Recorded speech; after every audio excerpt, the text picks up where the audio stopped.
নিরাপত্তা বাহিনী কিংবা আমাদের ইসে কোনো গুমের সঙ্গে তারা সংশ্লিষ্ট নয়। 3 ধরনের লোকই গা ঢাকা দেয়। এরা হয়তো কয়েকদিন পরে আবার আত্মপ্রকাশ করে, আবার যারা নাকি ফ্যামিলিগতভাবে মানে কোনো অসুবিধায় পড়ে তারা গা ঢাকা দেয়।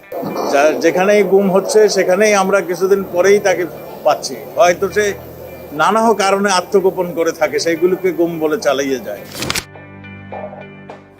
গুম বলে কিছু নাই, এরা সবাই লুকিয়ে যাচ্ছে, পালিয়ে যাচ্ছে, বউয়ের সাথে ঝগড়া করে দ্বিতীয় বিয়ে করেছে, ইত্যাদি ইত্যাদি এই ধরনের বিভিন্ন ধরনের গল্প তারা বলেছে।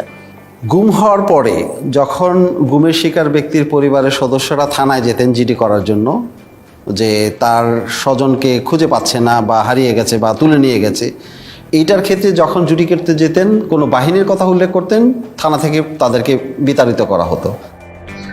আমার জিডি, আমার আপু আম্মু, আমার স্ত্রী সবাই থেকে জিডি ওই এবং ওই বাড়িওয়ালারা তারা প্রথম থানাতে গেছিল, থানাতে জিডি নেয়নি। যদি কখনো মিসিং ডায়েরি নিত, সেক্ষেত্রে পুলিশ নিজেরা লিখে দিত যে সে বাড়ি থেকে বেরিয়েছে, এরপরে আর ফেরত আসে নাই। আর কখনো যদি কোনো বাহিনীর কথা উল্লেখ করতো, সে জিডি কখনো নিত না। এমনও হয়েছে যে বাহিনীর নাম উল্লেখও করে নাই, কিন্তু তারপরও জিডি নেয়নি, থানা থেকে তাদেরকে তাড়িয়ে দেওয়া হয়েছে।